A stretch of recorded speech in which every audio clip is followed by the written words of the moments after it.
Hi friends, welcome back to my channel మా ఇంటి అభిరుచి.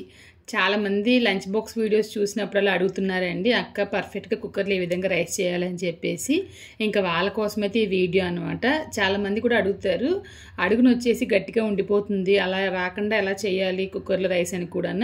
ఇంకా మీ అందరి డౌట్ క్లియర్ చేయడం కోసమైతే ఈ వీడియో అండి. చాలా పర్ఫెక్ట్గా ఫస్ట్ టైం చేసినా కూడా కుక్కర్లో పర్ఫెక్ట్గా రైస్ ఉడికేలాగా ఏ విధంగా తయారు చేయాలని చెప్పేసి ఇంకా వీడియోలోకి వెళ్ళి చూసేద్దాం రండి. కుక్కర్ తీసుకుని దాంట్లో అయితే ఒక 2 గ్లాసుల సోనా రైస్ అయితే వేస్తున్నానండి. ఇది వచ్చేసి పాలిష్డ్ బియ్యమే అనమాట. మధ్యలో ఏమైనా రాళ్ళు లాంటివి ఉన్నాయని ఒకసారి చెక్ చేసుకోండి. ఇప్పుడు వచ్చిన బియ్యంలో రాళ్ళు లాంటివి ఏమి ఉండడం లేదు, కానీ ఏమైనా ఉన్నాయని ఒకసారి చెక్ చేసుకోండి. ఒకసారి చెక్ చేసుకున్న తర్వాత 2-3 సార్లు కడగాలన్నమాట. నేనైతే 2 సార్లు కడుగుతాను. కడిగిన తర్వాత దీంట్లో 1-2 గ్లాసుల కింద 4 గ్లాసులు వాటర్ అయితే పోస్తున్నానండి. మీకు టైం ఉంటే కనుక నీళ్ళు పోసిన తర్వాత మూత పెట్టేసి పక్కన పెట్టేసి ఒక 5 నిమిషాల తర్వాత స్టవ్ పైన పెట్టి అన్నం కుక్ చేయండి. లేదు మీకు టైం లేదనుకుంటే కనుక స్టవ్ పైన పెట్టేసి స్టవ్ ఆన్ చేసి 5 నిమిషాలు తక్కువ మంటలో ఉంచి తర్వాత మంట పెంచి హై ఫ్లేమ్లో 3 విజిల్స్ రానివ్వండి. ఇంకా కుక్కర్ అయితే పెట్టేశానండి. ప్రెషర్ అంతా పోయిన తర్వాత ఓపెన్ చేసి చూపిస్తాను. ఇంకా చాలామంది అడిగే విషయం ఏంటంటే, మీరు వాడే కుక్కర్లు చాలా బాగున్నాయని చెప్పేసి. కుక్కర్లు మాత్రమే కాదండి, కుక్వేర్ కూడా చాలా బాగుందని అడుగుతున్నారు. ఇంకా ఈ కుక్కర్ గురించి అయితే చాలామంది అడిగారండి. ఇంక ఇదైతే ద ఇండస్ వ్యాలీ వారి tri-ply stainless steel 5 litres capacity ఉన్న ప్రెషర్ కుక్కర్ అండి. నేనైతే ఇంతకు ముందు చాలా అల్యూమినియం పాత్రలు వాడేదాన్ని కదా, ఇప్పుడైతే మొత్తం అన్నీ మార్చేసి స్టెయిన్లెస్ స్టీల్కి ఇంకా ట్రిప్లేకి అయితే మారిపోయానండి. నాకు బాగా నచ్చిన కుక్వేర్లు ద ఇండస్ వ్యాలీ చాలా ఇష్టం అనమాట. ఇంకా దీంట్లో అయితే మీరు ప్లెయిన్ రైస్ చేస్తున్నారంటే కనుక 3/4 కిలో క్వాంటిటీకి రైస్ చేసుకోవచ్చు.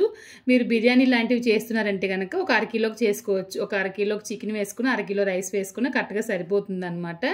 ఇంకా చాలా వెడల్పుగా ఉంటుంది లోపల కూడా, మనం ఫ్రై చేసేటప్పుడు కూడా ఇబ్బంది లేకుండా ఉంటుందండి.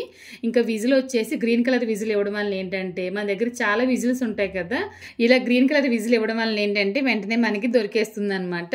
ఇంకా దీని లింక్ వచ్చేసి నేను డిస్క్రిప్షన్లోను ఫస్ట్ కామెంట్లోను పెట్టాను చూడండి. ద ఇండస్ వ్యాలీలో మీరు ఏ ప్రొడక్ట్ తీసుకున్నా కృపా 12 అని చెప్పేసి నా కూపెన్ కోడ్ కనుక ఉపయోగించారంటే కనుక వాళ్ళు ఇచ్చే డిస్కౌంట్తో పాటు ఎక్స్ట్రా 12% డిస్కౌంట్ ప్రతి కుక్వేర్ పైన ఉంటుంది.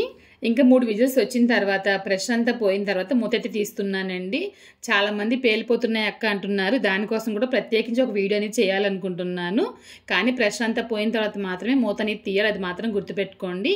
ఇంకా రైస్ ఇలా వేడిగా ఉన్నప్పుడే పైనుంచి కిందికి ఒకసారి కలిపేయాలండి. ఇలా చేసినప్పుడు ఏంటంటే అడుగున చెమ్మ లేకుండా ఉంటుంది, అంతేకాకుండా చాలా సేపటి వరకు రైస్ అనేది పొడి పొడిగానే ఉంటుందండి. ఇంకొక విషయం ఏంటంటే, మనం కుక్కర్ ఉపయోగించేటప్పుడు ఒక్కొక్కసారి ఒకే విజిల్ చాలాసేపు వస్తుంది అనమాట. అలా చాలాసేపు వచ్చినప్పుడు కూడా లోపల మనకి ఫుడ్ అనేది కుక్ అయిపోయి ఉంటుంది అనమాట. వెంటనే స్టవ్ అనేది ఆఫ్ చేసేయండి. నేను చెప్తున్నాను కదా, ఇంకొక వీడియోలో వివరంగా నేను వీడియో అనేది చేసి పోస్ట్ చేస్తాను. ఇక్కడ మీరు చూసారంటే చాలా పర్ఫెక్ట్గా మనకి కుక్కర్లో రైస్ అయితే తయారైపోయిందండి. మీకు ఇంకేమైనా డౌట్స్ ఉంటే కనుక నన్ను కామెంట్లో అడగండి. ఇంకా ఈరోజు మన ఛానల్లో చాలా పర్ఫెక్ట్గా కుక్కర్లో రైస్ ఏ విధంగా తయారు చేయాలని చెప్పేసి చూశారు కదండి. ఈ వీడియో కనుక మీకు నచ్చినట్లయితే లైక్ చేయండి, షేర్ చేయండి, మీ ఫ్రెండ్స్కి షేర్ చేయండి, ఎవరికైనా ఉపయోగపడుతుంది ఖచ్చితంగా. మీరు ఇంకా మన ఛానల్ని సబ్స్క్రైబ్ చేయకుండా వీడియోస్ చూస్తున్నట్లయితే కనుక మా ఇంటి అభిరుచి ఛానల్ని సబ్స్క్రైబ్ చేయండి. ఫేస్బుక్లోను, ఇన్స్టాగ్రామ్లోను ఫాలో అవ్వండి. ఇంకొక వీడియోలో మళ్ళీ కలుద్దాం. Thank you.